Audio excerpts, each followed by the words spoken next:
thoughtful ideas, suggestions for guests and topics. Great events, programs, and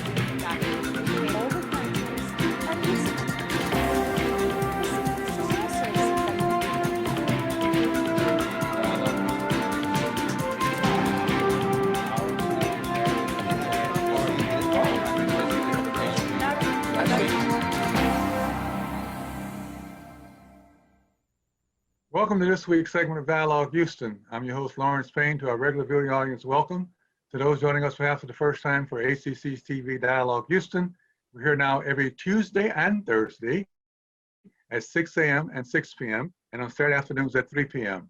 As always, at the top of the hour, let me thank you for your very thoughtful calls, emails, and text messages concerning shows we've aired here on ACC TV, but particularly your great ideas for thoughts, subjects, and guests to be covered on upcoming segments of Dialogue Houston. After all, this is your community affairs, public affairs show here on ACC TV, now proudly in its 29th season. We have a great show lined up for you this week with a great couple of guests that will inform us about some important issues we need to know that's happening around our community. And the first will be Jaison Oliver, who is the organizer of BLMHTX. He will tell you what that is in a moment, but we're going to be talking about how you can access the budget process that's going on currently at City Hall. So I'm just, without further ado, let me just say welcome, Jaison. Thank you. Thank you for having me, Larry. Thank you for being on. So first of all, tell us what BLMHTX is. Yeah, so we are an organizing collective. So what you will often see around the city whenever we're mentioned is the Imagine War BLMHTX organizing collective. Having been involved with different campaigns, especially around the criminal legal system over the years, and also relief after various events like Harvey and now most recently the pandemic, just trying to organize ways to share information about what's going on in the city in terms of like how to get involved and also how to help particular communities with a specific focus on Black communities in the city of Houston. So that's, we do a lot, but most recently the work has been trying to create a more participatory budgeting process because it's really hard for people to learn about what's going on with the city and specifically the budget.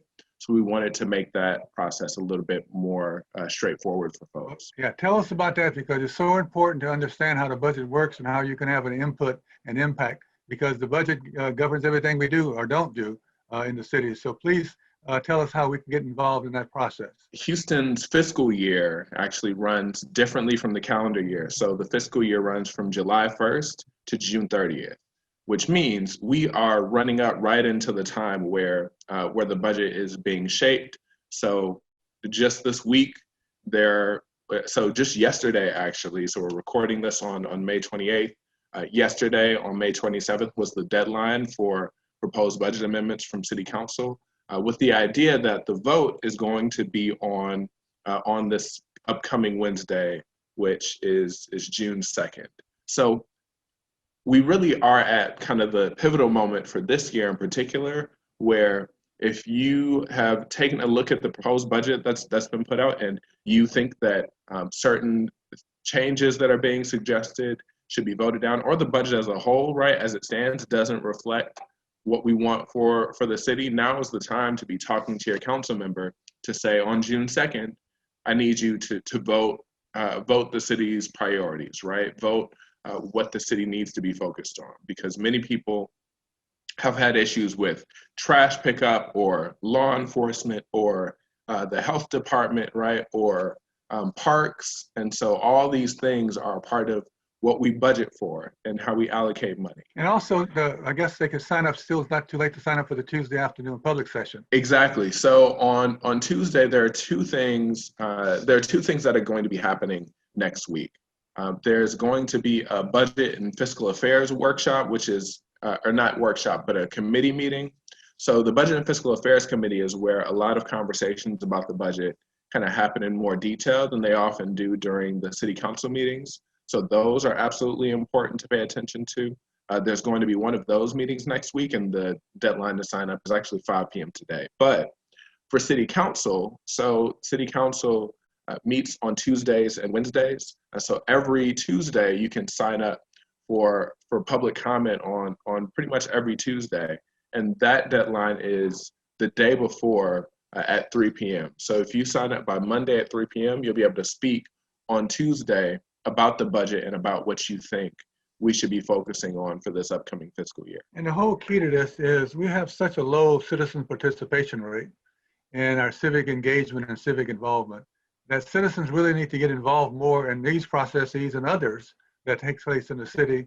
And I'm always wondering, from my time around City Hall, and even as agenda director for a while around the Horseshoe, why more citizens do not come and avail themselves, particularly for the afternoon, Tuesday afternoon public session. That is a great place to have your voice heard. And I've always kind of schooled people on that. Come prepared, rehearse your 3 minutes, leave it in writing. The media is always there and around, give them copies, and then you can really have your voice heard and expanded. But that seems to be a very hard lesson to get across to people. And it's a simple process that's open and available to you every single week. I think I might disagree with you there, Larry. It's simple if you know what to do, right? It's simple to find out who your council member is and so on if you know exactly where to look. But if I'm somebody who's new to Houston, or if I'm someone who has not been engaged with the political process, and I just kind of look up one day and I say, oh, I wonder what's going on with the budget. And you can kind of Google it on your computer, and eventually you'll find out some of the answers. But the city website, as far as like how to participate in these things, is not particularly user friendly.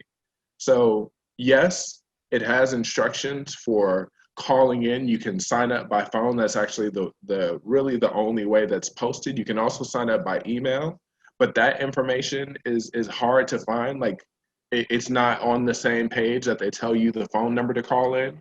In fact, to give you an example, so we had just this past Wednesday was a public hearing on the budget where you had people calling in, and many of us who've been involved with this whole process have been trying to encourage greater public participation. So we said, hey, everybody, here is the way to sign up to speak. You can call in to the city secretary or email them in this way. The problem was, while we sent that information out, they received no confirmation. They didn't get any of the instructions from the city secretary. So once Wednesday comes, people have no idea of what to do. They're saying, oh, I was expecting a call. I was expecting some kind of email saying that I was actually able to sign up. I received none of that. So they're calling us to say, what do we do? How do we speak? Oh, I didn't know I was even on the list. I didn't know I made the cutoff.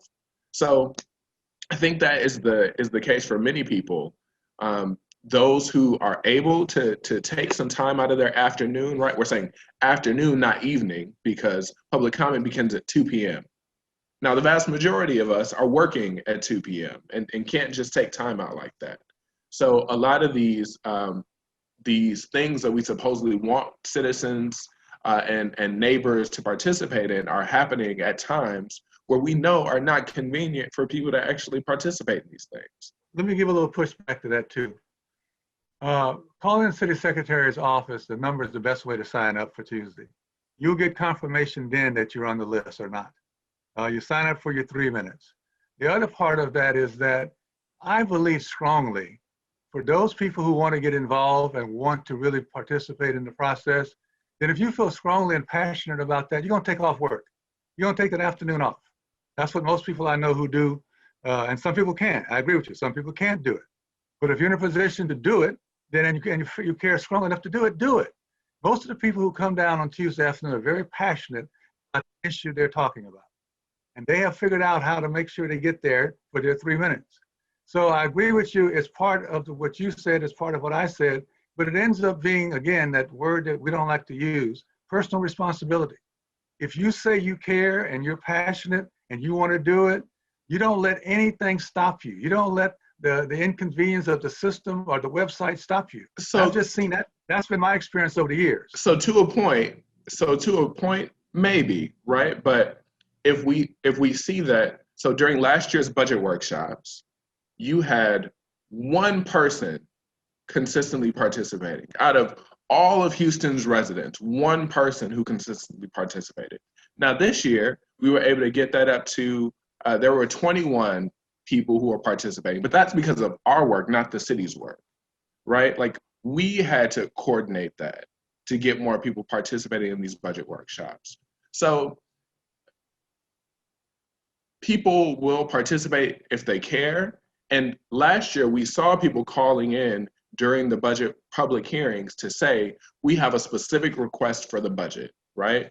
We want money to be shifted from policing to social services. You had hundreds of people calling into city council, emailing, and so on to make a very specific request. It's all on tape. And then that was ignored. So where we see people getting involved, you see them being undermined. You see their testimony, their comments being undermined.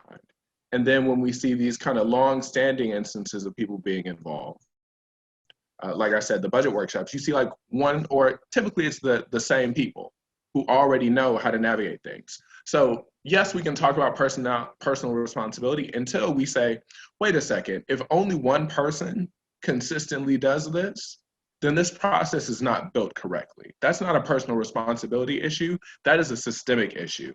Because if you make space for one person, then you can't blame the other 3 million. I'm not blaming anybody. It is a systemic issue, but it also boils down to people over the years. I'm just saying from my experience. Over the years, people who want to get engaged in the process and be involved in the process and civic participation, they figure out a way to do it. And here's, I think, the where it breaks down. You can't wait until it's time for the budget process to develop a relationship with your city council member or to call your city council member. Everybody should know who their city council member is and be in contact with them all during the year. And let them know clearly who you are, try to meet with them, at least have now a virtual thing with them.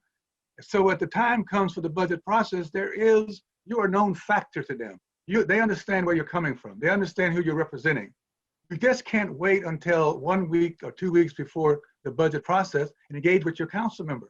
Now, it shouldn't be that way. It should not be that way, but that's the way it is. If they don't know you and haven't engaged with you, then they have no real reason to take what you're saying seriously. Now, that's wrong. I'm not trying to defend that, but I also know human nature. The people who really get things done in having their voices heard around City Hall have been people who spend the time developing and nurturing those relationships before they need them. And that has been true for years, all right? And so what I think you and I can agree on is not an either or. What we're saying, what you're saying is both correct. It's not an either or, but it's definitely a both and. It's definitely a both and. What's the both and? That what you said is true, but what I'm saying is also true. It's not an either or. We need people to be informed and educated. That's why I applaud your group for helping people to be informed and educated, particularly those who don't know how the process works. But for those who know how the process works, they understand that this is not, it's like voting. Voting is not a one-time, once-a-year thing or twice. It's not that. Voting is civic participation year-round. Voting is being involved in your precinct, in your neighborhood. Voting is all of those things. And so I think sometimes we expect our public officials to respond to us. Yeah, they should, but most of the time they don't. But those who do get heard are the ones who take the time consistently, constantly over the year to develop. Listen, what I've seen more and more, it's all about the quality of the relationship.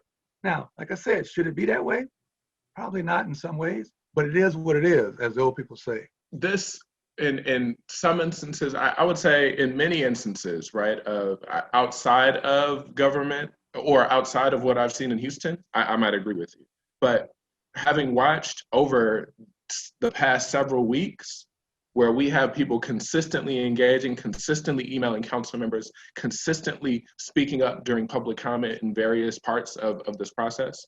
And I don't think this is necessary for us to kind of focus on, but it is a significant barrier to participation because you have the mayor, you have council members who are explicitly undermining the comments of people who are on the call. So when you have 20 people that are signed up to speak and 19 of them are making a very specific request, and the mayor says, but you all aren't representative of Houston, right? And we're hearing other things from other people. We won't say who those people are. We won't say like what the specific requests or how you can get in touch with them, but we're just gonna say that we disagree and we're gonna listen to those other people instead of you all that are calling in. This is something that we've heard repeatedly, is demoralizing. So I want to I point agree. that out. I agree. Yeah, and I want to point that out because that's a huge issue that we're seeing in real time right now. It is demoralizing. It is a negative, and it shouldn't be that way. All voices should be heard equally and understood. But I'll put money on that those other voices who they're referring to have, I'm gonna go back to what I said, have taken the time prior to these 2 or 3 weeks before the budget process to develop a relationship. They know who those people are. They know who they represent. They know whose other voices they speak for. And again, this is not a debate, but I think both sides are true. I think both points are true. And I think sometimes what we forget is that, yes, it should be in a perfect world that they should listen to us when we speak. They should take what we take serious, not negate it. But it's not a perfect world. And when it comes to elected officials, it's definitely not a perfect world. On any city, county, state, federal level, it's not. And we see that played out. You are very generous to our elected officials. Well, but I'm not saying they're perfect. They don't. No, they don't but you're being very generous with the allowances. Okay, so I'm fine with that. We both can only speak from our personal experience. Mm-hmm. That's it. That's all we can do. Yep. So it's been my experience. All right, and that's all I'm saying, because I've coached people, I've schooled people just like you do. I've helped educate people. This is how the process works, and this is what you got to do before you really. Look, you'll hear me say this 100 times. You have to, you must develop the relationship before you need it. It is too late in the middle of the battle or before the battle to say, "Oh, I wish I'd have taken the time to develop the relationship again." It doesn't work that way. Right. That old phrase, the squeaky wheel gets the grease and the consistent wheel gets the grease. Not even the squeaky wheel, the consistent wheel gets the grease.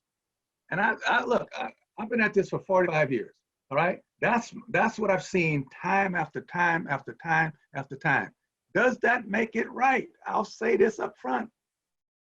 No, but that's the way it is. I'm just sorry, it's just the way it is. Yeah, so if we're going to, I absolutely think we have to acknowledge, right? Like that's the way it is. And we need to deal with the situation as is, right? As we're trying to develop strategy. And we also need to actively work to dismantle these systems that we know don't serve the majority of the, right? I totally agree with you on that. So those two things have to happen simultaneously, at least as far as I'm concerned. No, I totally agree with you. Happen together. I totally agree with you on that. The dismantling of systematic racism is the key to most of this stuff. And it's so embedded, as we know, until it's very hard to even get at it. And people can hide behind the shield of systematic racism very easily and blame the system, blame this, blame that, blame the website, blame all kinds of stuff. But in the end, it still comes back to human being interaction. And I tell you what, this COVID thing, Zoom doesn't do it. I'm sorry. Human beings are meant to interact face to face, eyeball to eyeball. I want to see your facial expression. I want to hear the tonality, inflections in your voice change. I want to watch all those things. I interact with you to make my point. And I think that also has a lot to do with it in this world we're living. Hope we get back to face soon, because I think what I'm talking about, the quality of those relationships being established and developed, is suffering. It's suffering and it's hurting so badly. That's why things are moving at a different pace than they normally move. But I want to get back to our central point. The central point is we need to have whatever vehicle possible, more people engaged. And whatever we can do to educate them, to help them understand the system and the processes, that's what we must do. Yeah. And so I applaud all the work you're doing, not only in the area of budget education, but all the other things you're doing around the social, economic, and justice issues that impact our community. Because people don't know what they don't know, and we haven't taken the time to educate them. We assume they know, and then we invite them to come out to something. They don't come. Or we come. blame them for not knowing, right? We that's blame also, them. right? Blame or them. punish them for not knowing right. as well. Exactly, and that's got to stop. I can't be engaged if I don't know. Right. You know? And so part of the civic engagement thing, which you and I have talked about before, not only civic engagement participation, how do you do that when you have so many organizations? That's why I like your idea of an organizing collective, organizing, like all these groups get together. Because what I found is what you talked about once to me years ago. Depending on which organization you're trying to get your information, education, facts from, you're going to get a different set of information and facts. Yep. So you got all kinds of stories out there about what you do, how you do it, who should. But I think this consistent web that you're putting together by having organized and collective will cut through a lot of that. Yeah, that's one thing that, so this work to address the budget came out of last year's budget conversations in the wake of George Floyd. There was a Houston Abolitionist collective that kind of formed, and we said, they told us that it's too late to get involved with the budget for last year, right, our current fiscal year. So we're going to plan ahead for what we'll do next year. And that's where this work kind of came out of. We said, we're going to talk to our different groups and collect resources and go out to the public and ask the public what they want, because the city isn't asking these questions. No, the city isn't pushing this information out. So so that's really like how this happened. But we want more people because we want there to be a clarity around why folks believe and stand for what they do, and we don't want politicians and elected officials to hide behind these kind of ghost constituents that they can use to push whatever agenda that they want, right? So I agree with that. So we want people to be able to, community members to be able to speak up for themselves, and that I think is going to be the most pivotal change, if anything, that we can get out of this current budget process. I totally agree, and all voices should be equal. All voices should be heard equally. So as you mentioned about these ghost folk, whoever they are, if they're money people or not, I don't know, but nonetheless, the voices of the people, regardless of how we define the people, what social economic status, all those voices should be heard and heard equally and respected. I mean, I think that's the main point of all of this. And so how do we get there? But let me pivot to something real quick, because I'm always amazed. One of the first questions I ask people when they're engaging about community and civic stuff, who's your council member? Mine is Greg Travis. No, not you. No, not that. Oh, Okay. I was gonna say, but I think you got your own set of kind of challenges. Well, you got your own set of challenges. Exactly, right? So when you talk about building a relationship with your council member, and then you see that reaction that you gave when you heard who my council member is, kind of shows what you expect out of him when I contact him, right? Okay, let's set him aside. Let's set him aside from him. He's in a special category by himself. But when I asked the persons around the community, my point I was trying to get at, they don't know. Mm-hmm. But is there a reason for them to know, right? Yes, wait, come on. Maybe I'm too civically engaged and involved and aware. That should be the bare minimum of what you know as a citizen in a community and neighborhood. That's not asking or expecting. But you have to give them a reason for why that information is valuable. Is that going to get my trash picked up faster?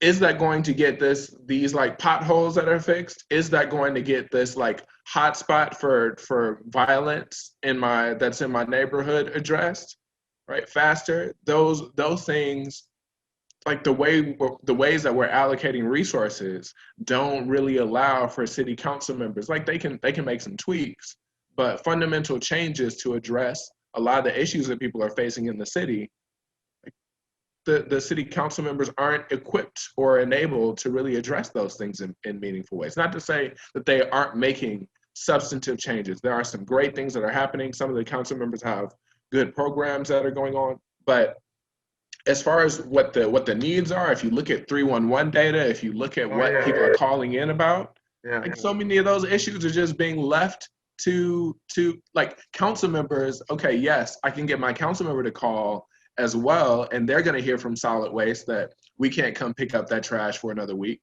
But is that really changing things? No, but here's the question. Your point is well taken. We've talked over the years about needing to do some of these city council meetings in the evening.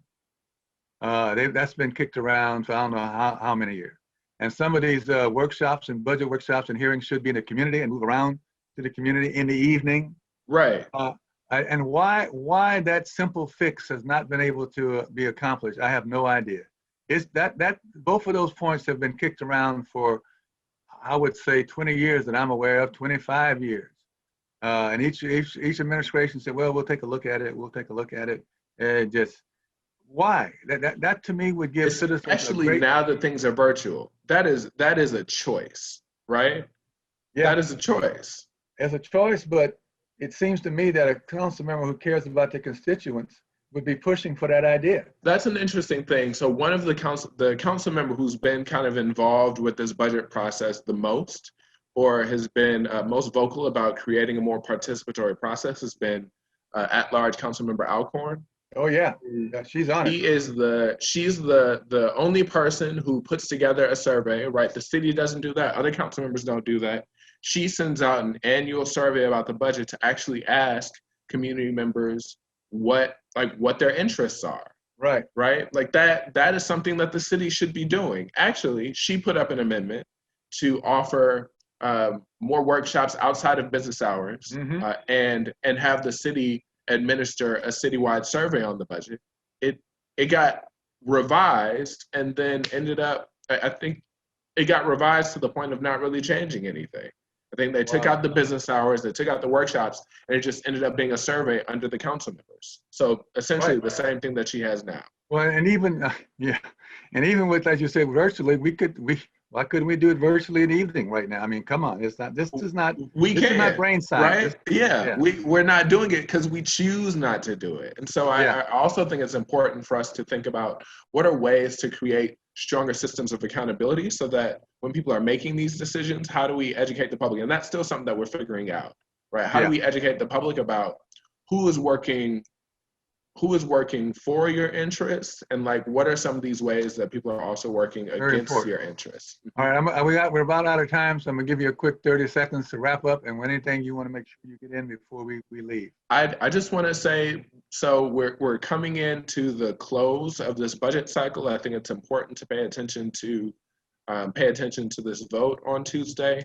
Many of us have asked, if this vote doesn't reflect some of the priorities that we've asked for in terms of greater investment in community infrastructure, less of an investment in policing, then we're asking them to vote no on this budget, unless it makes these kinds of amendments. But we're wrapping up for this year, but people, I want you to start looking toward next year of 2022, and kind of put in your calendar to look at, okay, around April and May, late April, early May is when this process is going to start again, right? And we're going to see a lot of the same hard decisions being made about, we'll still be likely facing revenue shortfalls, right? We'll still be likely facing that, and trying to use stimulus funding to cover those gaps. That's only short term though, Yeah, and that's short term, right? So we need people paying attention to how that's used, so we're in a better long-term financial position. We're gonna have to go, but thank you, Jaison.